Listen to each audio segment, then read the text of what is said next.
Shalom semua para pemirsa yang terkasih, teman-teman setia yang mau belajar Alkitab sebagai gaya hidup, praktek hidup, alias hidup dalam ketaatan tanpa diforsir, tapi sebagai kesukaan, suatu delight, suatu kegembiraan, not by force, tetapi by grace. So, kita masih masuk ke dalam tahap 1 untuk memiliki tanda-tanda menjadi murid Kristus yang sehat sesuai Alkitab.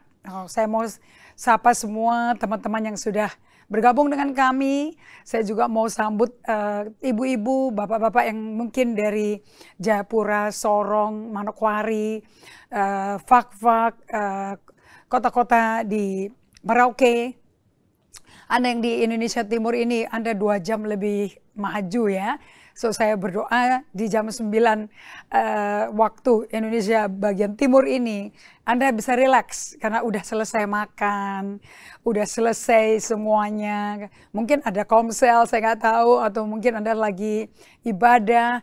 Well, saya mengucapkan selamat bergabung, dan saya percaya kalau Anda bisa klik subscriber dari YouTube kami, sampai lonceng hitamnya keluar dan diklik bagian situ, semua di tengah kesibukan di malam hari ini, mungkin Anda masih ada di gereja atau apa, Anda bisa tinjau kembali, ikutin pelajaran ini tanpa ketinggalan. Oke, dan jangan lupa kasih komen dan juga beri kesaksian Anda. Saya juga mau ucapkan selamat bergabung Ibu Triani dari Sorong, dan juga Ibu Ratna Yulianawati, dan juga Ibu Ratna Patmajaya. Bisa kasih tahu Ibu Ratna Patmajaya dari mana? Dari kota mana? Senang sekali bisa bergabung. Dan juga untuk teman-teman kami yang ada di Jakarta yang melayani, semua saudara-saudara seiman semua, Jolly, Inge, Mary, Sarah, terima kasih sudah bergabung. Thank you juga untuk DJ Faith, thank you bahwa pengajarannya sudah memberkati dan menguatkan, membangun pengertian Anda dan iman Anda dalam Tuhan. Juga terima kasih untuk Dina Katarina, terima kasih juga untuk Pak Erikson Togatorop, terima kasih. Saya berdoa ini jadi praktek. Anda nggak tahu namanya hidup bersama Tuhan. Nanti ada kesaksian khusus hari ini dari kakak saya sendiri.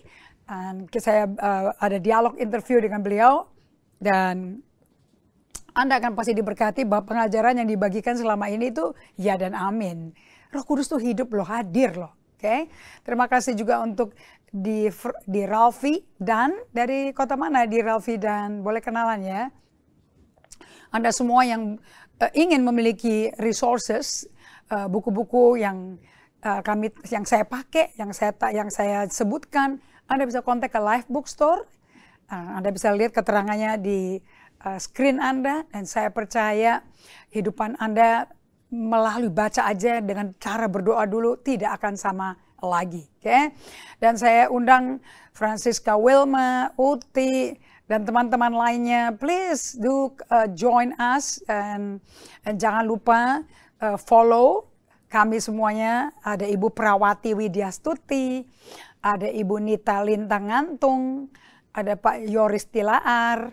Wow, senang sekali saya bisa berjumpa dengan teman-teman dari Manado juga, dari seluruh daerah Murang, Air Madidi, sampai ke Minahasa Selatan, Minahasa Utara. Thank you untuk Joyce Rimper, salam untuk suaminya, salam untuk anak-anak juga. And terima kasih juga untuk Inge yang sudah sambil menemani kami juga belajar gitu ya. Kita akan segera masuk dalam pembelajaran hari ini, dan saya percaya Anda akan menjadi praktisi seperti kakak saya. Kita doa ya.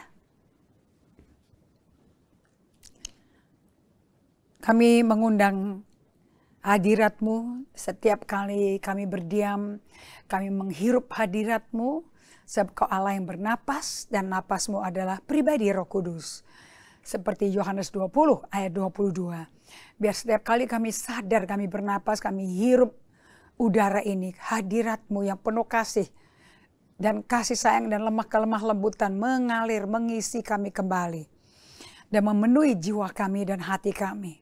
Dan kami hembuskan keluar semua emosi negatif yang bukan dari Yesus, yang tidak pernah Yesus berikan karena tidak ada bagian emosi negatif dalam karakter Kristus. Kami lepaskan, kami relakan dan kami berikan kepadamu, Roh Kudus, dan tolong diambil, singkirkan semuanya. Penuhi kami dengan air hidup-Mu yang merubah kami, memandikan kami, menguduskan kami, dan dengan pewahyuan firman-Mu. Kami minta ini semua di dalam nama Yesus Kristus Tuhan kami. Amin. Oke, kita baru masuk ke tahap 1, bagaimana bisa menjadi murid Kristus yang alkitabiah dan sehat emosi, dewasa rohani. Oke, terakhir dari Bali saya bagikan mengenai bahwa waktu kita solitude and silence, solitude ke tempat sunyi, silence itu kita sedang tenang, jiwa kita kayak dilanda gelombang damai sejahtera Allah memenuhi hati dan pikiran kita. Itu datangnya ketenangan itu bukan upaya kita, tetapi anugerah dari Yesus yang hadir, yang bikin Anda tenang. Nah, kalau kita silent, kita akan lepaskan apapun yang jadi pegangan kita, dan kita membuka diri kita untuk Tuhan berbicara. Jadi praktek kelatihan setiap hari dan sepanjang hari dengan solitude dan silence selama 2 menit atau 5 menit atau 20 menit, just as you are comfortable. Tapi Anda mesti mau challenge dirimu ya, untuk dari 1 menit dinaikin 2 menit, dinaikin 3 menit, dinaikin 5 menit, sampai 10 menit, sampai 20 menit. Nah, untuk yang penting ini bukan berapa, Anda tidak sedang membuat suatu pertandingan peraihan menitnya, bukan. Anda sedang melatih untuk sebanyak mungkin berada di dalam hadiratnya Tuhan. Alias Brother Lawrence berkata practicing the presence of God. Waktu kerja, waktu main golf, waktu main tenis, main sepak bola, lagi jalan-jalan di pantai, lagi berjalan, pakai payung, pulang dari kantor, pulang dari kuliah, kembali ke rumah, apapun. Anda lagi jalan-jalan sore mungkin. Combine olahraga Anda dengan jalan sendiri. Tahu Anda berada bersama Tuhan, Anda bayangkan di pikiran Anda Yesus yang sedang peluk Anda, yang sedang gendong Anda atau sedang gandeng Anda. Peluk Anda semuanya dan Anda fokus ke dia sambil jalan sore, jalan pagi. Dan Anda diam jiwanya dengan fokus ke Yesus, harus fokus ke Yesus ya. Nanti Anda akan bisa tahu kapan dia hadir, kayak apa impresinya kalau dia hadir bagi Anda. Karena kita unik personalitinya. Tuhan gak punya duplikat kita. Apa yang bekerja buat saya, mungkin buat di tempat Anda berbeda. Tapi tidak ada jalan lain kecuali Yesus sumbernya kita. Ini akan membuat kita secara alamiah memiliki suatu kehidupan yang mengalami revolusi. Dan revolusi ini nampaknya di dalam relasi kita dengan Tuhan langsung dalam Kristus Yesus. Nah, dari nomor 3 itu pokok yang kita bagikan, integrasi dengan ketenangan. Sekarang kita masuk ke poin keempat, commune with Jesus throughout the day. Bersekutu dengan Yesus sepanjang hari, bersekutu dengan Yesus sepanjang hari kita. Ini adalah suatu another akibat dari Anda bikin keputusan radikal untuk berada bersama dengan Tuhan day by day. Ini nggak gampang loh, ini bukan suatu tugas yang enteng sama sekali. Okay. Kemudian Anda waktu membuat keputusan radikal untuk berada bersama Yesus, berada bersama hadirat Allah Bapa, bersama Roh Kudus, Anda sedang dibawa Roh Kudus untuk mendengar perasaanmu sendiri. Dan jadinya nomor 2, rasakan perasaan-perasaan Anda, whatever yang keluar, okay, yang kacau dengan suara dari luar, suara dari dalam hati kita, whatever, just terima memang ada. Dan aku mesti hadapi. Jangan dibuang. Anda kan nggak bisa bunuh diri kalau Anda buang. Ketiga, integrasikan berdiam dengan ketenangan. Oke, artinya tidak berhenti berdiam dari postur menanti Tuhan sampai Tuhannya hadir dan Anda tahu kalau kayak gini Tuhan tuh hadir. Nah, sekarang kita masuk ke poin yang keempat. Ini hanya untuk Anda bisa hidupin untuk berada bersama dengan Tuhan lebih dulu daripada kerjaan Tuhan. Nah, kalau kerjaan Tuhan lebih dulu, lebih penting, lebih dominan, Bagaimana waktu Anda tersedia untuk berada bersama dengan Yesus. So ini penting sekali berada bersama Yesusnya. Karena berada bersama Yesus kalau nggak dilatih ototnya, Anda tidak bisa dari dalam batin Anda yang dipenuhi Roh Kudus, Anda kerjakan pekerjaan Tuhan yang membuat Anda disertai tanda-tanda ajaib. Itu kan ada kan di Markus 16 ayat 7-18, ciri-ciri orang pengikut Kristus. Mereka usir setan demi nama Yesus. Mereka berbahasa-bahasa baru. Mereka tumpang tangan pada yang sakit akan sembuh. Nah ini tanda itu kelihatan kalau Anda commune with Jesus throughout the day. Oke. So nomor 4 yang membuat Anda bisa lebih dulu dan pelayanan untuk Tuhan itu keluar dari kesinambungan dari hati yang selalu berada di hadirat Tuhan. Itu akan membuat apa yang Anda hidupi setiap hari nyata. Anda tahu bagaimana hadirat Tuhan itu ada di anak Anda, dengan siapa Anda berasosiasi. Oke. Nah, kalau Anda mau tahu bahwa berada bersama dengan Tuhan itu penting banget, dan kalau Anda berada bersama Tuhan itu pasti Anda peka dong kalau dia hadir sama Anda. Itu ternyata butuh latihan, gak spontan. Mesti practice. A new routine, a new habit. Nah, kenapa berada bersama Tuhan itu penting sekali? Karena Anda pernah dengar kan doa dari gembala Anda mungkin pada saat tutup ibadah yang mengutip dari pesannya Rasul Paulus, doanya Rasul Paulus juga di 2 Korintus 13 ayat 13. Kasih karunia Tuhan Yesus Kristus dan kasih Allah dan persekutuan Roh Kudus menyertai kamu sekalian. Berarti kalau hidup kita itu berdasarkan kasih karunia Kristus, kasih Allah dan persekutuan Roh Kudus menyertai kalian semua, ya berarti ya Tuhan itu nggak bisa hidup tanpa kita. Dan kita nggak bisa hidup tanpa dia. Kita mesti gandengan terus nih. Dan itu doanya benevolennya dari Rasul Paulus. Ini doa utama. Kasih karunia Tuhan Yesus Kristus dan kasih Allah Bapa, persekutuan Roh Kudus menyertai kamu sekalian. Tritunggal dalam satu pribadi. Nah, Anda mesti bergaul nih sama 3 pribadi Allah ini. Okay? The amazing grace dari The Message Bible of the Master Jesus Christ, the extravagant love of God, the intimate friendship of the Holy Spirit be with all of you. Apa yang ditinggalin Rasul Paulus? Uang, barang, baju, apa yang ditinggalin? Lebih dari kata harta benda. Yang ditinggalin adalah intimate relationship of the Holy Spirit be with us all. Awalnya ngafal-ngafal ayat lucu.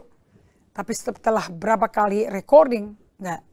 Lebih natural kalau recordingnya ditanya berdasarkan live pada saat itu kayak apa. Oke. Nah, untuk Anda bisa hidup dengan benevolent, kehidupan monastik yang seperti Rasul Paulus hidupin, Anda perlu yang namanya memiliki kehidupan doa. Seorang yang berdoa selalu dengan terus-menerus, dan seseorang yang berdoa mudah akrab dengan hadirat Tuhan di segala waktu. Mudah akrab dengan hadirat Tuhan, bukan hadirat orang. Di segala waktu itu apa maksudnya? Ya tempat kerja, ya tempat bermain, tetap beli bensin mobil, masak, memimpin rapat, menyetir, mengunjungi teman-teman, juga sementara memuji menyembah Tuhan, Bible study, dan berdoa. Nah, masing-masing ukur ya bagaimana kondisi rohani Anda. Nah, goal utamanya dari berada bersama Tuhan sebelum kerja buat Tuhan adalah Anda akan terus-menerus berkesinambungan nih. Terus-menerus memiliki kesadaran akan Tuhan Allah kita. Dan mengingat Dia yang sedang berdiam di dalamnya sepanjang jam kerja. Okay, so goal utama adalah untuk terus-menerus kita memiliki kesadaran akan Tuhan Allah kita, mengingat Dia, berdiam dalamnya sepanjang hari kerja, sepanjang hati kuliah. Kalau Tuhan beserta Anda, siapa yang bisa memisahkan Anda? Dan di 1 Tesalonika 5 ayat 17, wow ini luar biasa. Ini kita bahasa Indonesianya 17 apa 18 ya? Let me check.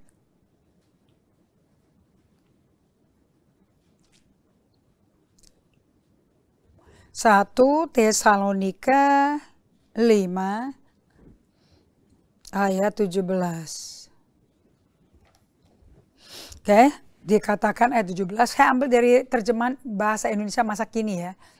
Dan berdoalah senantiasa, berarti nggak putus-putus. Nah, ada yang otaknya terbelenggu sampai tidak bisa terjadi terobosan, itu salah penangkapan ini.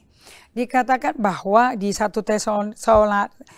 Tesalonika 5 ayat 23, bahwa semoga Allah damai sejahtera menguduskan kamu seluruhnya, dan semoga roh jiwa tubuhmu terpelihara sempurna dengan tak bercacat pada kedatangan Yesus Kristus Tuhan kita. Nah, kita naik ayat 13. Perhatikanlah supaya jangan ada orang membalas jahat dengan jahat, tetapi perhatikanlah supaya jangan ada orang yang membalas kejahatan dengan air. Tetapi usahakanlah senantiasa yang baik terhadap kamu masing-masing dan terhadap semua orang. Bersihlah senantiasa, tetaplah berdoa. Nah, kita mau bahas ayat 17 yang tetap berdoa ini. Di bahasa TPT-nya, The Passion Translated Bible, bagus sekali, gampang nangkepnya. Bahasa Indonesianya, dan berdoalah senantiasa. Kalau Anda pakai TB version juga nggak apa-apa. Berdoalah senantiasa. Bahasa Passionate Bible-nya. Make your life a prayer. Hidupmu itu doa. Apapun gerakanmu itu doa. Make your life a prayer. Oke, pas pada dan setelah anak sekarang kita masuk ke anak bungsu, dia ngalami yang namanya gagal integritas dan sebagainya itu, dan banyak luka dari perlakuan suaminya, belum ngerti apa-apa semuanya. Tapi sekarang mereka lagi belajar. Anda pada waktu datang ke hadirat Tuhan, Anda tidak memiliki kehidupan yang berbeda dengan doa yang Tuhan mau. Dan akibatnya Anda mendengarkan firman Tuhan mengenai doa itu, jemaat kami bisa mengalami Tuhan, dan Tuhan datang, aku lihat di muka kepalanya dia. Nah, apa yang bagus di bagian ini, orang yang biasanya mengotak dirinya dengan luka, dengan trauma, sekarang bisa datang kepada Tuhan, percaya dan berseru dengan ucapan Roh Kudus, cepat tolong aku, langsung hadir. Oke, dari kehidupan dulu kita terkotak-kotak, terbagi-bagi, kotak hari Kamis dan kotak hari sekular. Bisa sibuk dengan program di gedung ibadah. Saat teduh ada, PA ada, Bible study ada, pimpin ibadah doa. Tetapi mudah sekali tidak ingat Tuhan dan tidak berbagai dengan Tuhan. So kita ulang lagi ya. Bisa sibuk loh Anda dengan program yang di gedung ibadah. Tapi saat teduh, pendalaman Alkitab, belajar firman, pimpin ibadah doa, tetapi mudah sekali tidak ingat Tuhan dan tidak bersekutu dengan Tuhan. Emang gak ada persekutuan, maka bisa satu hari lewat tanpa ingat, ya, Yesus lagi nungguin kamu loh. Oke, dan kita kan modus operandinya ini instan, fast. Ini counterproduktif, countercultural.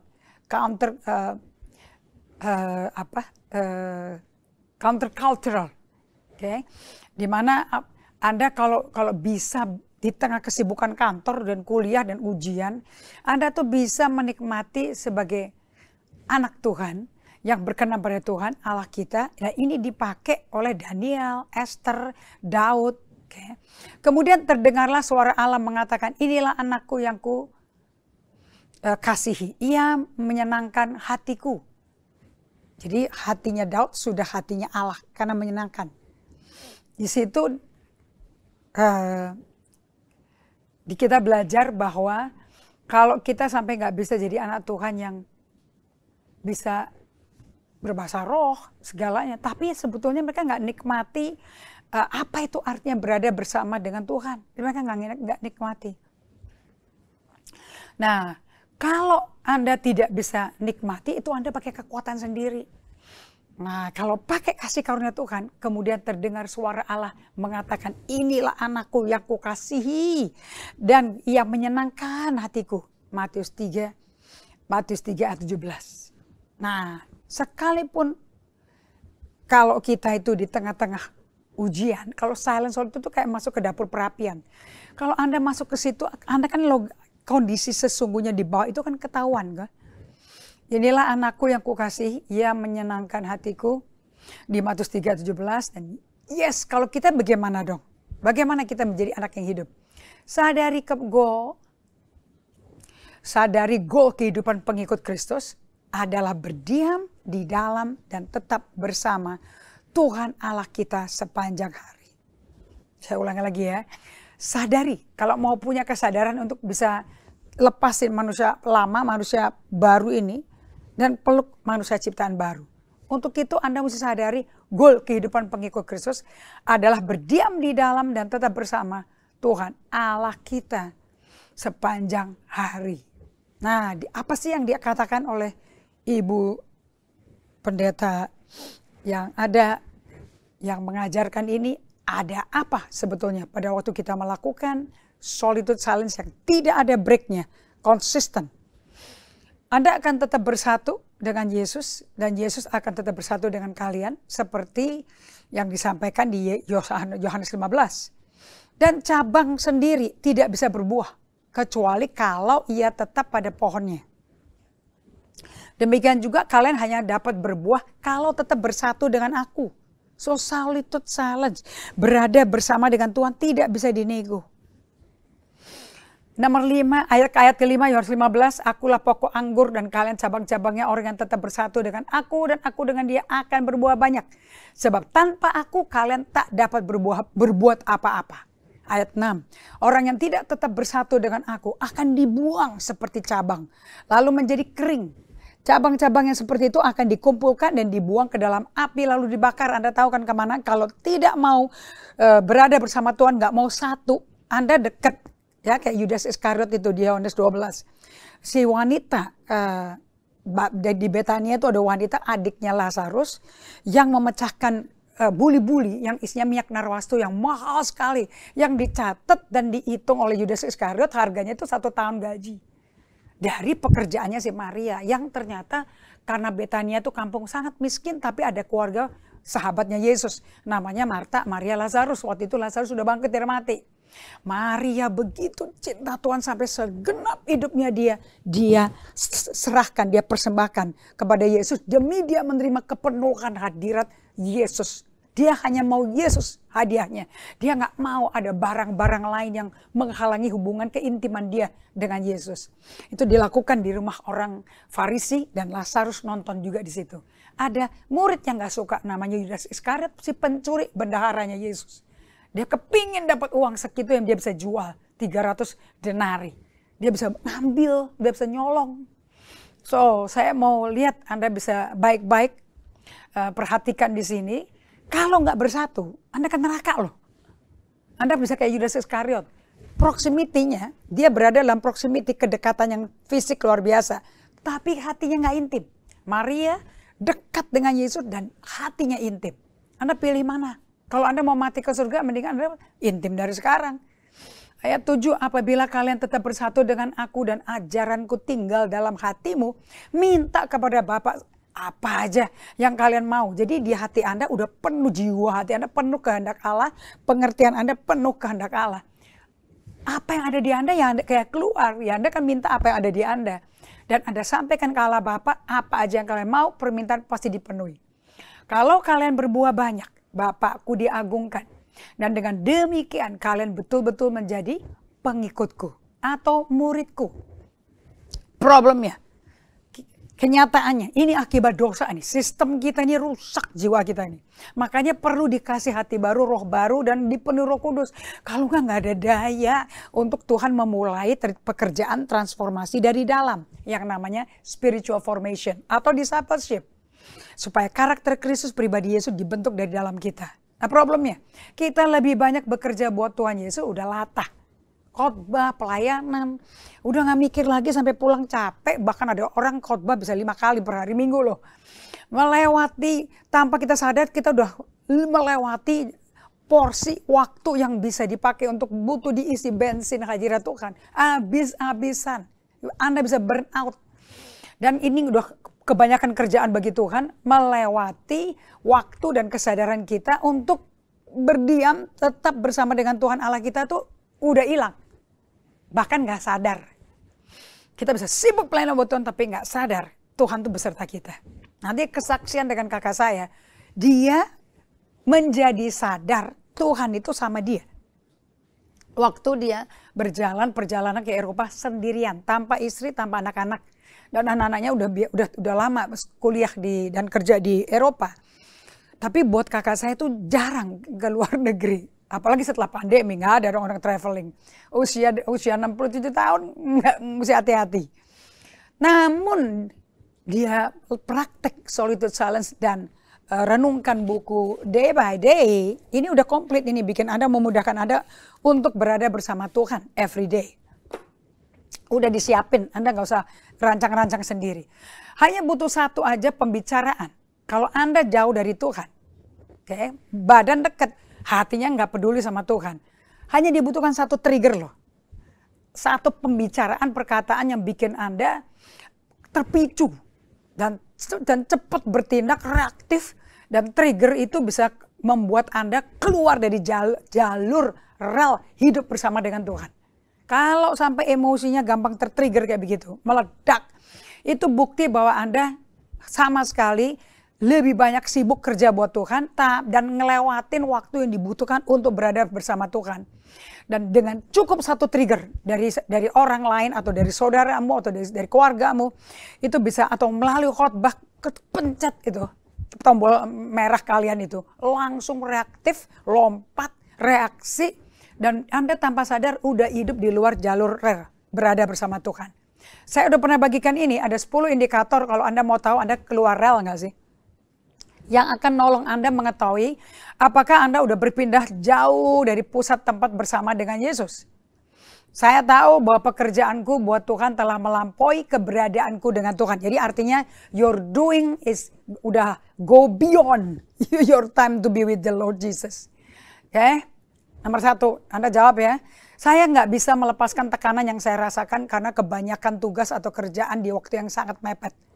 Jadi kalau udah sibuk dengan kerjaan, udah nggak bisa lepas, udah terbelenggu, udah fokus ke situ. Sampai negosiasi dan dilupakan waktu dengan Tuhan. Ingat ya, Yohanes 15. Saya mengabaikan stres, ansietas, dan rasa kenceng, tegang di badan. Badannya sampai kenceng, kaku, tegang, kayak pegel-pegel, udah nggak dirasain. Kalau Anda seperti ini, Anda udah nggak ada waktu, tidak sedang berada dengan Tuhan sama sekali. Walaupun kerja urusan ke Tuhan. Nomor 3, saya khawatir dengan bagaimana apa kata orang, bagaimana orang mandang saya. Apa kata orang tentang saya. 4, saya seringkali penuh ketakutan tentang masa depan saya. 5, Anda photoshoot aja. Saya selalu terburu-buru kalau bikin keputusan tergesa-gesa. Berikutnya, saya suka membela diri dan mudah tersinggung. Saya penuh pikirannya, preoccupied ya, and sibuk dan gampang terdistraksi. Ini artinya apa? Kalau lagi ada tekanan, menggoncangkan, emosi Anda tersinggung, langsung larinya bukan ke Tuhan, bukan berada bersama Tuhan, justru ke apa yang bikin Anda terdistraksi. Oke? Apalagi, saya cepat-cepat melepaskan opini-opini dan penghakiman-penghakiman. Nggak ditanya, bikin opininya langsung, dan langsung judging. Berikutnya, saya berasa antusias tentang atau berasa terancam oleh kesuksesan orang lain. Berikut, saya habiskan waktu saya untuk lebih banyak berbicara daripada mendengarkan. Lebih banyak kasih opini daripada diam. Saya belajar kalau kita mau argue, mau fight clean sesuai diajarin di emotionally healthy relationship, nggak mungkin nggak ada konflik, nggak mungkin nggak ada gesekan. Gesekan, konflik itu sangat berguna untuk mendewasakan kita. Tapi bagaimana caranya you do your conflict? By fighting clean. Ini ada cara-caranya kita memperbaiki emosi kita dan dampaknya ke hubungan dengan sesama.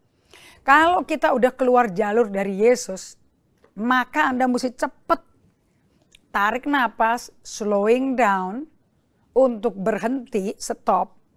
Dan untuk ambil tarik napas, tarik napas dalam-dalam dari perut, tahan diafragmanya keluar, dan Anda mesti di tempat yang sunyi sendiri hanya untuk berada bersama Tuhan. Harus melihat Yesus di pikiran Anda sedang bersama dengan Anda. Jangan kosong pikirannya. Untuk beberapa saat tahan napas Anda, berdiam dan tenang sampai Anda udah gak rewes lagi. Suara eksternal dan internal daripada emosi Anda udah gak kedengaran, yang ada Yesus di hadapan Anda. Itu baru Anda lagi kembali lagi dari drifting away dari Yesus ke kompas utara lagi, true north lagi kepada Yesus. Inilah perjalanan hidup terbaik yang umat Tuhan bisa miliki selama sementara berada di planet bumi. Anda di bumi cuma sekali loh. Anda nggak bisa backtrack loh, nggak bisa rewind. Habis itu tinggal nunggu Yesus datang. Kalau Anda sedang di dalam relnya Tuhan. Nah, ini kenapa kita dikatakan waspada, berjaga-jagalah. Karena lawanmu si iblis seperti singa mengaum-ngaum mencari orang yang dapat ditelan. Kenapa? Karena setan akan bikin kita derail, keluar jalur. Bisa dalam lingkungan gereja, bisa dalam lingkungan pelayanan, tapi hatinya jauh dari Tuhan. Nah, inilah perjalanan hidup terbaik bagi umat Tuhan yang bisa memiliki selama sementara berada di planet bumi. Petrus berkata kita cuma pendatang di bumi loh, bukan permanen di sini. Dalam persiapan membiasakan diri hidup selamanya bersama dengan pribadi Tuhan Yesus Kristus. Makanya saya katakan kalau di bumi gak suka, muak, dan cuek, gak mau berada bersama Tuhan. Anda kenapa kepingin mati ke surga? Di surga nanti gak ada pilihan lain kecuali bersama Tuhan terus loh. Anda pasti suka, betah. Di bumi untuk latihan bersama Tuhan Anda gak betah. So yang paling penting saya mau kasih tahu pada Anda, stay with Jesus. Pay attention to Jesus. Biar orang luar ngomong apa, dia ngomong apa. Listening to Jesus as He directs you in the pace. Dalam derapnya Tuhan, kecepatan Tuhan, and the specifics in how to make this significant and challenging transition in your spiritual life. Jadi yang paling penting dari semuanya apa yang dibagikan ini, you need to listen to Jesus. Karena Yesus akan mengarahkan kepada Anda dengan kecepatan dan derapnya Tuhan dan hal-hal yang spesifik bagaimana Anda membuat tantangannya begitu bermakna tapi penuh tantangan. Ini menjadi suatu transisi perjalanan rohani Anda yang bagus. Tujuan Anda menjadi Kristen kan Anda masuk dalam tracknya Tuhan untuk masuk dalam perjalanan untuk menjadi emosi sehat dan dewasa rohani. Nah, untuk itu you need to be able to really perhatikan baik-baik. Are you staying with Jesus? Di tengah badai segala macam, tekanan batin, pertengkaran, perkelahian, debat segala macam. Apakah Anda tetap bersama Yesus, mendengarkan Yesus dan mendengar langkah arahannya Dia di dalam kecepatan dan hal-hal yang bagaimana bisa membuat tantangan hidup Anda ini menjadi transisi yang signifikan dan challenging dalam kehidupan rohani Anda. Untuk itu Anda akan mesti yang namanya menciptakan kontainer peti kemas untuk to be before you do. Nah, Anda mesti ada di dalam peti kemas yang namanya be bersama Tuhan, pribadi Anda, diri Anda bersama dengan Tuhan sebelum sibuk kerja buat Tuhan. Itu namanya peti kemas.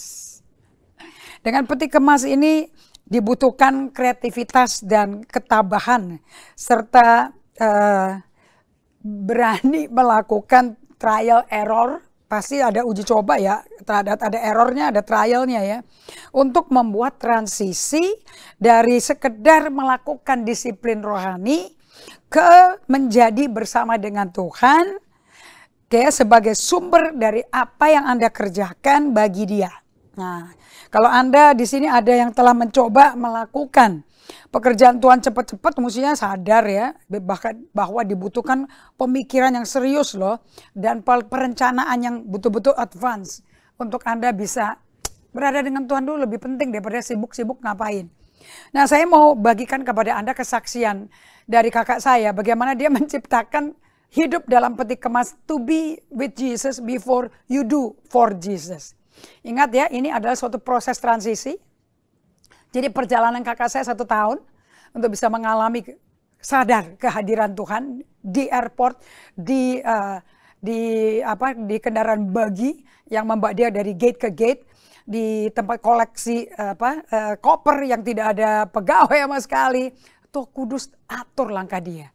Ini sangat kreatif caranya Tuhan bekerja, dan saya kagum kakak saya yang sudah lebih usia dari saya bisa persevere, bertahan dalam trial and error hidupnya dia. Kita akan mendengarkan ya kesaksian ini, dan saya berdoa Anda semua bisa diberkati dan menjadi kesaksian juga seperti ini. Suatu hari mungkin Anda jadi tamu saya. Kami undang semuanya. Mari kita menyimak kesaksian dari kakak saya. Shalom semua jemaat Tuhan yang terkasih, kita berjumpa kembali dalam sesi kesaksian. Tuhan betul-betul hadir dan hidup.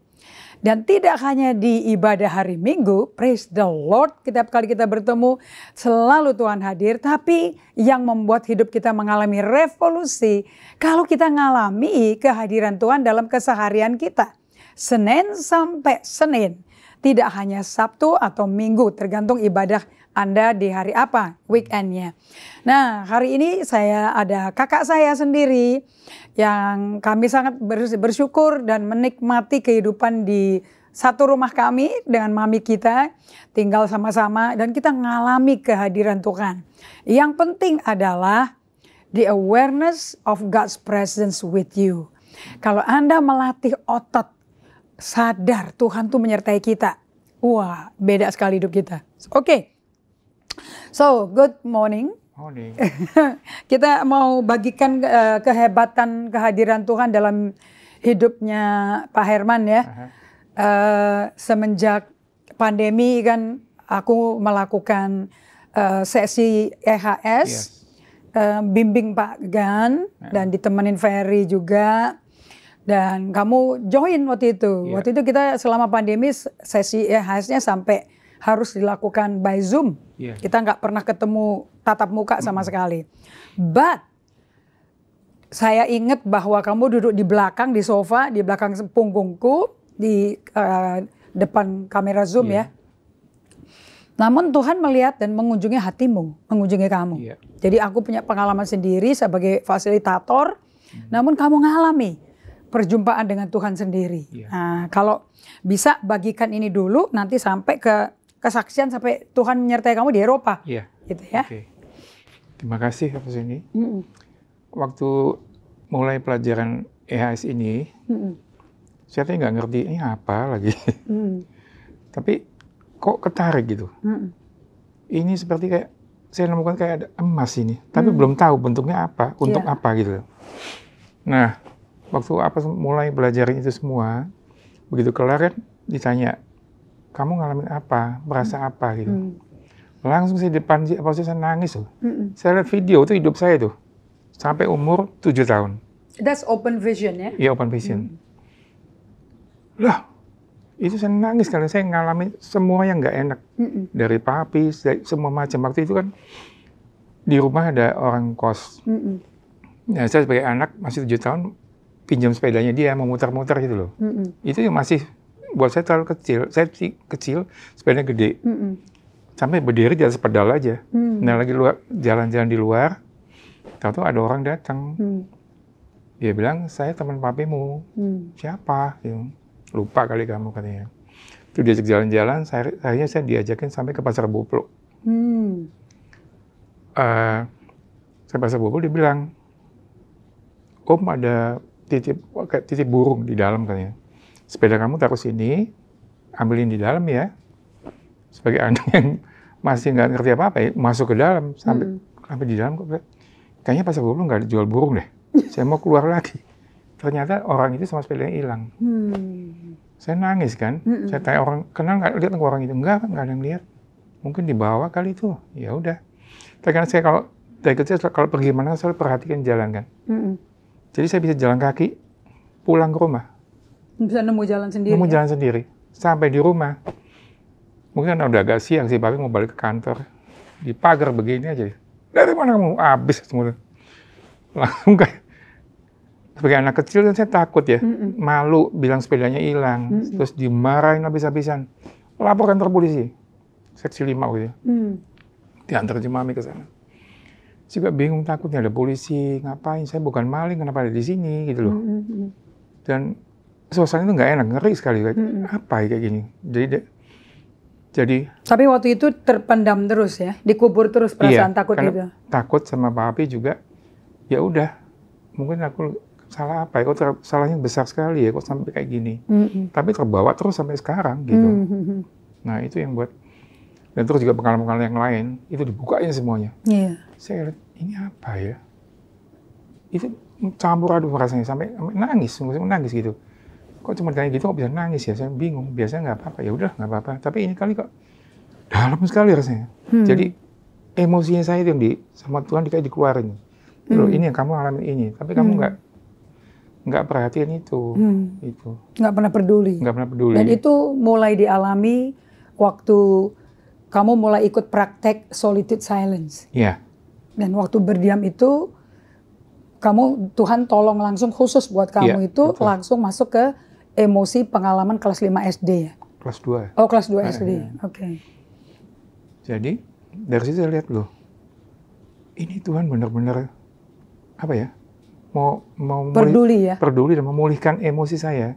Karena emosi yang terbentuk dari kecil itu membentuk karakter saya jadi diem. Ada orang yang diem, nggak mau ngomong, takut. Kalau aku ingat waktu itu, di kelanjutan dari kehidupan, karena kan solitude silence ini adalah awal pembukaan untuk kita praktek disiplin baru yang revolusioner, di mana kita tuh datang ke Tuhan on purpose, dibantu sama buku Day by Day itu. Jadi kan namanya Day by Day, jadi ya tiap hari ya. Setiap hari. Nah, awal 2 menit ditutup dengan 2 menit lagi. Nah, dari suatu hari kamu ada share ke aku, kembali ke Tuhan bawa ke pengalaman yang sepeda itu kecolong, kamu ketakutan, papi bentak-bentak, mami juga marah-marah, kamu nggak salah apa-apa kok harus ada di kantor polisi. Nah ketakutan itu begitu rupa. Di samping itu juga kamu dibawa ke suatu penglihatan di mana kita satu keluarga naik papi setir mobil sampai ke Ambarawa, kita berlima, pulangnya cuma berempah. Nah, terus kamu lihat ke belakang kok ada kehilangan sesuatu, kamu nggak tahu apa. Nggak taunya kamu lihat aku ketinggalan teriak-teriak jerit-jerit di pinggir jalan. Tapi mobilnya tetap maju, papa nggak ada penjelasan. Dan kamu nggak bisa ngomong apa-apa karena takut. Walaupun aku sendirian teriak-teriak di pinggir jalan, dia ditinggal tanpa penjelasan. Ya itu pengalaman kita berdua, yang pengalaman itu waktu kamu sharing. Jadi Tuhan ngomong sama kamu tentu ada maksudnya ya. Tapi Tuhan ngomong sama aku juga tertusuk kayak ketusuk sekali gitu loh. Kok aku ditolak kayak begini? Itu kayaknya lebih berat daripada ditolak rencana mami cuma ngomong aja mau digugurin gitu loh. Ini lebih parah. Ini lebih parah lagi. Nah itu aku proses seperti yang di bab 7 buku EHS, proses emosi karena kehilangan dan kedukaan. Nah aku tuh pulang dari ke kantor, pulang aku meratap. Benar-benar emosi jeretnya tuh yang seperti tertinggal tuh usia 8 tahun ya, itu dikeluarin semua dan sembuh. Sehingga rasa takut ditinggal, tidak dihargai, itu sembuh. Jadi kalau dicobai lagi di situ, aku bisa jiwa ini tenang, damai gitu loh. Nah, sekarang rasa ketakutan yang ditunjukkan ke Tuhan ini, itu kan kamu nggak langsung sembuh ya? Enggak. Aku kan suka tegur, itu kamu mesti bawa ke Tuhan lagi loh, mesti bawa ke Tuhan sampai sembuh loh, ya kan? Seperti saya kan, bawa ratapan tertolak di pinggir, di waktu kecil 8 tahun itu di Kuepang ya. Itu kan dibawa ke Tuhan di usia 65 tahun. Aku proses sendiri kan. Sakitku sendiri, kamu sendiri. Nah, kamu barusan kembali dari Eropa. Dan ternyata pengalaman waktu kehilangan sepeda di kantor polisi sampai ketakutan luar biasa sebagai anak kecil. Ternyata Tuhan melakukan kelanjutan. Betul. Pelayan itu, coba share. Waktu kita di Roma, anak-anak ngajakin papa jalan-jalan ke sana, setiap hari itu jalan 20.000 step. Di Eropa ini ya? Di Roma, di Roma saja itu. Karena banyak yang dilihat dan anak-anak belum pernah ke situ. Tapi ada hari terakhir Kim tuh bilang, Pak, aku waktu umur 23, dia ngalamin social anxiety. Apa itu kan baru dengar lagi. Jadi dia merasa takut kalau ketemu dengan orang baru. Ini siapa? Kayak takut. Langsung saya pikir, loh kok sama? Terus lagi merenung gini, langsung Tuhan kasih lihat seperti kayak kamera ke bawah ya. Ada anak kecil main sepeda, loh itu aku.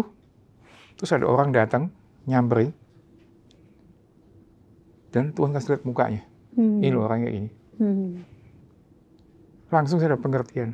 Oh, tapi di situ saya nggak takut, saya tidak marah. Di dalam batin tuh nggak ada rasa takut dan marah. Tenang sekali. Dan punya pikiran begini, gara-gara kamu, orang saya tidak kenal, kamu ngambil sepeda yang saya pakai, saya dimarahin si papi. Oh ini urut-urutannya. Di situ ya, kamu pertama kali mulai mengalami social anxiety dari situ. Takut ketemu orang. Takut ketemu orang, karena takut jahat nanti. Iya. Dulu sebelum itu kalau ketemu orang ya senang. Jadi trauma, takut ketemu stranger itu pasti bisa orang jahat lagi. Bisa orang jahat lagi gitu. Jadi tapi waktu dikasih lihat film itu kok tenang ya. Udah gitu juga saya ingat lagi si Kuhan bilang, Om Han bilang di rumahnya dia apartemen baru 5:30 pagi ada orang penghuni situ dirampok. Oke, saya tenang aja. Dan malamnya di 8:30 pada suatu hari jam 8:30 malam. Ada stasiun kecil dekat rumah dia. Ada orang tua dirampok. Ya sudah, oke ini sebagai informasi ya. Tapi saya nggak ada rasa takut sama sekali. Dan juga waktu karena pergi ini juga saya ulangi sebelum berangkat ke Eropanya ya. Itu saya turun imigrasi, turun kan langsung sana gate 10. Saya tuh gate 1. Di mana tuh gate 1? Kan dulu biasa pergi dengan anak-anak kan tinggal ikut aja kan. Sekarang sendiri saya. Cari kiri kanan. Wah, kok jauh juga. Sampai saya jalan ke gate 1. Tentu saya dengar suara. Saya lihat kiri. Ternyata itu yang ada petugas yang pakai mobil golf itu. Mobil bagi? Iya, tapi yang panjang kursinya. Pak, mau kemana? Mau ke gate 1. Jauh tuh Pak, naik aja. Ada seat 1 tuh. Masuk. Bener, jauh sekali tuh. Sampai sana juga ternyata pesawatnya agak delay sedikit, jadi saya nggak buru-buru. Duduk situ dulu, saya tenang. Itu tuh. Direnungkan. Direnungkan. Ini baru pertama kali selama saya pergi ke luar negeri. Sendirian. Ini yang pertama kali ada. Tuhan sertai kamu. Dan kamu rasa sadar. Rasa sekali. Aku nggak sendiri loh. Ada Tuhan nih.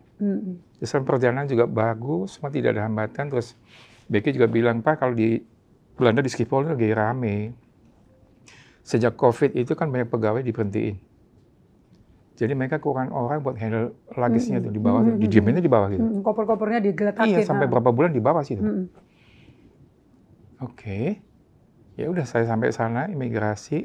Pertama di imigrasi dulu, cek. Pada custom. Custom keluar. Ambil koper dulu. Ambil koper. Saya nggak lama sebenarnya. Udah, itu kopernya keluar. Jadi. Malaikat dituruh Tuhan. Iya.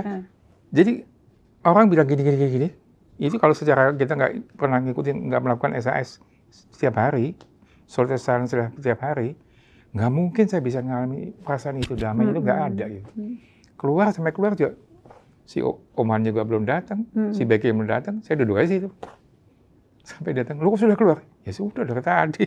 Nikmati hadirat Tuhan. Iya, tenang sekali saya. Jadi pergi sendirian sekarang nggak takut ya? Nggak. Padahal ke negara Eropa loh ya? Iya, dan di sana juga ya ada COVID segala macam, tapi saya nggak takut tuh. Amazing. Well, saya bagikan kepada teman-teman semua dan para pemirsa, saya mau kasih tahu ya, kalau Anda belajar the emotionally healthy spirituality, ini kesaksian bagus sekali dari kakak saya, di mana satu hal pertama kali Anda melakukan solitude silence, sesuai bab 1, 2, 3, Anda dibawa sama Roh Kudus, kenal dirimu dulu. Kondisi emosimu kayak apa? Jiwa Anda kayak apa? Jadi kalau waktu Anda doa, berdiam diri di hadapan Tuhan, Anda jangan pikir Anda akan mengalami Tuhan merinding-merinding, hangat. Tidak. Bahkan 6 bulan pertama Anda gak kerasa apa-apa, kecuali menghadapi diri Anda yang penuh kotoran, segala macam endapan, keruh, jiwa yang gelisah, gak bisa diam. Ada banyak tantangan yang keluar dari batin Anda sendiri. Kalau Anda terus, seperti kakak saya sudah 2 tahun lebih, melakukan praktek bersama-sama kita serumah, Anda akan dibawa di bab 4. The awareness of God's presence, kesadaran. Anda tidak saja dilatih kesadaran diri, juga sekarang kesadaran hadirat Allah ada. Nah di tengah-tengah beliau yang gak pernah berani loh, traveling sendiri loh. Apalagi ke Eropa sendirian. Di tengah-tengah pandemi kayak gini, koper pada hilang orang-orang. Karena nggak ada pegawai di airport London, di Belanda, semua koper berantakan. Namun kopernya beliau ada malaikat yang dorong, ini punya kamu. Anak Tuhan tuh diperkecualikan. Nah, yang bagusnya dari kakak saya, dia kok bisa peka. Itu loh kopermu, disadarkan. Jadi manusia roh dia terus berdansa, berkomunikasi, berada bersama dengan Tuhan. Jadi tidak saja hari Minggu kita mesti kusuk sama Tuhan. Tapi bahkan di airport, di mobil, di kereta api, di perjalanan, di pesawat, Tuhan beserta Pak Herman. Dan dia sadar diri. Saya mau pengalaman Anda juga bertumbuh seperti apa yang Tuhan lakukan di beliau. Dan Tuhan tidak ada perbedaan loh. Saya kolerik sanguin, beliau phlegmatik melankolik. Tetap polisinya sama, berdiam aja. Tetapi bagaimana Tuhan bekerja membuat orang melankolik phlegmatik yang ketakutan bisa menjadi orang yang bebas berbicara bersaksi. So personality akan dipulihkan, diubah Tuhan menjadi lebih hari seperti Kristus. Takut dibersihkan, keberanian dan kasih Kristus diberikan. Thank you ya Herman untuk kesaksian hari ini. Terima kasih, ini pasti menjadi berkat bagi banyak teman-teman semua di seluruh Indonesia maupun di gereja kami. Dan saya percaya ini belum selesai. Karena antara kesaksian pertama dan kedua itu setahunan loh. Bedanya loh. So Tuhan berkati. Well, bagaimana Anda semuanya diberkati dengan kesaksian hidup. Kakak saya memang pendiam sekali ya. Anda dengar ya, trauma dari masa kecil. Sudah diteror oleh otoritas di keluarganya sendiri. Paling diem ini.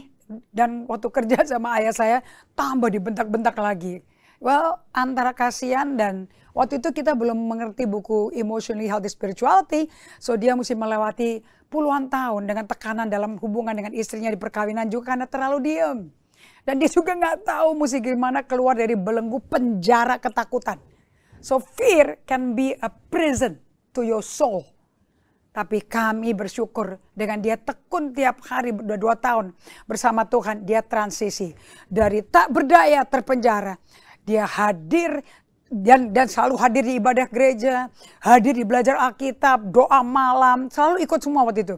Dan secara aktual berada bersama dengan Tuhan sebagai sumber dari segala apapun yang dia, kakak saya dan maupun Anda kerjakan untuk Tuhan Allah kita semua. So, saya tulis di sini di slide-nya bahwa transisi dari hadir untuk belajar Alkitab, sekedar baca Alkitab, doa, baca Alkitab sendiri, doa malam, ke ibadah, hari Minggu ikut komsel. Kemudian secara aktualisasi nyata dia transisi ke berdiam bersama dengan Tuhan sebagai sumber dari segala apapun yang dia kerjakan untuk Tuhan Allahnya. Cara gaya hidup kakak saya berubah tentu. Kita ikutin Bible study saya, Anda pasti berubah gaya hidup Anda. Berada bersama dengan Allah adalah kehidupan yang indah. Namun butuh keputusan radikal untuk jangan bolong-bolong untuk berada bersama Tuhannya. Dengan Anda ciptakan a protective container, suatu peti kemas yang melindungi Anda sendiri. Suatu boundaries yang memungkinkan Anda bisa tetap berada dengan Tuhan apapun situasinya. Nah ini Anda nggak usah bingung. Anda cuma setia aja duduk di kaki Tuhan kayak Maria. Jauhkan diri Anda dari sifat-sifatnya Marta. Dan fokus untuk rendah hati. Anda butuh rendah hati kok. Untuk Anda bisa duduk di kaki Tuhan dan bikin peti kemas ini. So saya mau Anda semuanya betul-betul bisa hidup dengan Roh Kudus dalam yang sudah ada di dalam kita. Yang akan membuat Anda dipimpin dan hadiratnya bisa keluar dari hati Anda waktu Anda berada bersama orang lain. Dan ini bisa nularin loh kerjaan utama Roh Kudus dalam hidup Anda akan keluar dari Anda bersaksi, kayak kakak saya bersaksi, nular kita semua, nular mami saya. Kalau Anda di kantor kekaryawan, menjadi lama-lama suatu kultur budaya, pementoran, bagaimana bisa berada dengan Tuhan. Untuk ini Anda mesti sesuaikan deskripsi kerjaan dan supervisi Anda kembali. Sehari-hari kerjanya mau ngapain? What do you need to supervise? You need to supervise buat Anda ada di relnya bersama Tuhan loh. Setiap hari itu berjaga-jaga hatimu. Paling penting hati kita paling mahal aset kita yang bikin kita ke surga apa tidak kalau mati. Karena ini adalah suatu journey, bukan satu olahraga sprint, kemudian satu sprint pertama, sprint kedua, no. It's a long relay. Anda butuh kerjasama dengan tim support Anda. Teman-teman yang lebih senior, dapat dipercaya, udah melalui badai tantangan, segerintangan apapun, gara-gara ikut revolutionary spiritual habit. Karena ini adalah sebuah journey buat berada bersama dengan Tuhan sebagai prioritas sejati, maka deskripsi kerjaan Anda berubah dong, berada bersama Tuhan. Nah, Peter Scazzero berkata seperti ini, this is the weighting of the job description of Peter Scazzero. Peter Scazzero berkata, ini job desk saya semenjak saya hidup kontemplatif, monastic practice. I made being with God as my first priority in my job description. To grow and mature as a disciple of Jesus, leading others out of a deep inner life with Jesus. Jadi to be adalah pekerjaan utamanya. Bukan to do. Bukan bikin khotbah, bukan counseling, but to be with Jesus. So sekali lagi saya katakan bahwa Roh Kudus dalam Anda pasti akan menularkan kerjaan utamanya Dia di dalam Anda, nular ke karyawan Anda, sehingga menjadi suatu kultur budaya di kantor Anda, di rumah tangga. Yaitu kultur budaya yang dikenal menjadi pemodelan, pementoran. Sebelum kita berpisah, saya mau lepaskan bagi Anda 2 pertanyaan yang akan membuktikan betul-betul hidup Anda udah ditransformasi belum. Dari rel, aku mau begini, hidupku begini, kekristenanku ya begini, menjadi aku meredahkan hati, berserah pada Tuhan, percaya bukan kehendakku, kehendak Allah. Nah, ini ngeceknya nih, Anda berada bersama Tuhan apa tidak. How is it going with balancing your doing and your being? Bagaimana Anda membalance, mengimbangi, berada dengan Tuhan dan melakukan pekerjaan Tuhan. Is it balance? Kayak Marta Maria, seperti ini ya, Marta seperti ini, full kesibukan, Marta Maria di bawah, rendah hati bersama Tuhan. Tuhan maunya begini. How are you doing your rhythm in this season? Bagaimana Anda hidup dengan ritme di musim ini?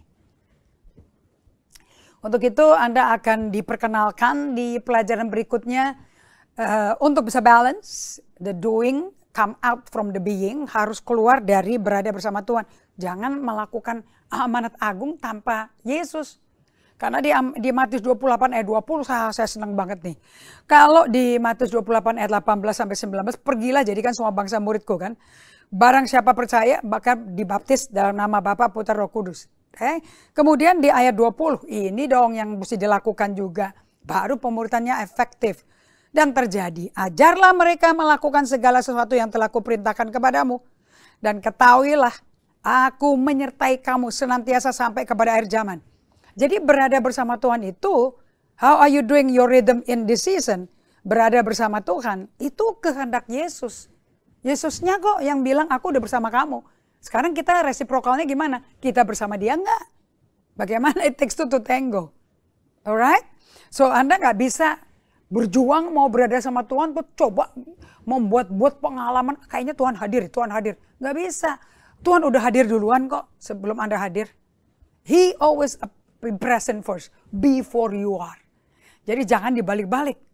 So saya mau tantang lagi, cara gaya hidup berada bersama Allah adalah kehidupan yang sangat indah. It's the most beautiful life, very rich way to live. Tapi Anda mesti merelakan diri untuk menciptakan protective container, yaitu boundary, batasan-batasan hidup yang membuat bisa deh Anda bisa berubah menjadi seperti Kristus.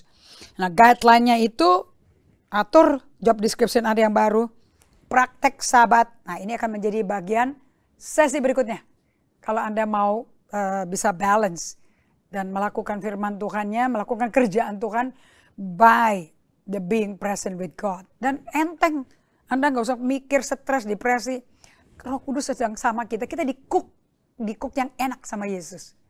Jangan lupa bikin pertanyaan, kesaksian. Saya mau Anda yang sudah jadi pemirsa setia, apakah Anda dari Jayapura, Sorong, Palembang, Jambi, apakah Anda dari Sulawesi, Sumatera, Sumatera Barat deh, Sumatera Selatan, Jawa, Jabodetabek, kita bisa dialog seperti ini dengan Zoom. Nanti kita bisa bikin Zoom interview, Zoom sharing, nanti bisa ditayangkan supaya everybody can see you. Atau Anda bisa datang ke Jakarta. Oke ya, kita berdoa. Kita akan lanjutkan di hari Sabtu di jam 11 sampai jam 12 WIB, tapi di Jayapura tentunya jam 1 sampai jam 2. Kalau di Bali dari jam 12 sampai jam 1 sambil makan siang. Oke, so kita akan berkumpul juga bagi jemaat kami yang terkasih GGA Bali. Kita tetap beribadah Sabtu di Trans Resort Bali Hotel, Jalan Sunset Road, Seminyak, Kerobokan, Kelot, Kecamatan Kuta Utara. Tetap di boardroom ruang 2 dan 3. Dan bagi yang di Jakarta jangan lupa kita ketemu hari Minggu juga. Jam 5 sampai jam 7. Gedung Graha Anabatik lantai 12, Jalan Sensia Boulevard, Sumarekon, Serpong, jam 5 sampai jam 7. Kita di tanggal 6 November, jam 5 sampai jam 7, GGA Bumi Serpong Damai, Tangsel, Gedung Graha Anabatik. Sampai jumpa, ajak teman-teman semua hadir. God bless you, kita akan berdoa ya. Bapa, kami berterima kasih untuk murid-murid-Mu yang aku nggak kenal, aku nggak ketemu, tapi aku tahu mereka setia. Kepada mereka aku tahu Kau tidak akan biarkan atau tinggalkan mereka atau lantarkan mereka. Apa yang mereka sudah dengar tidak kembali sia-sia kepadamu Bapa, tapi pasti berhasil melaksanakan apa yang Kau suruhkan. Nah, kami tidak mau ngikutin cara kami bagaimana berdoa, kami ikuti cara Tuhan, rancangan Tuhan yang jauh lebih tinggi daripada rancangan kami. Dan kami akan berbentuk serupa Kristus. Itu goal utamanya, hidup berada bersama Tuhan. Di dalam nama Yesus Kristus kami berdoa mengucap syukur. Amin. Sampai jumpa kembali. Jangan lupa klik subscribe YouTube Anda, follow, komen, share semua pembagian pengajaran ini ke teman-teman Anda di seluruh pelosok Indonesia maupun di luar negeri. Tuhan berkati. Sampai jumpa hari Sabtu.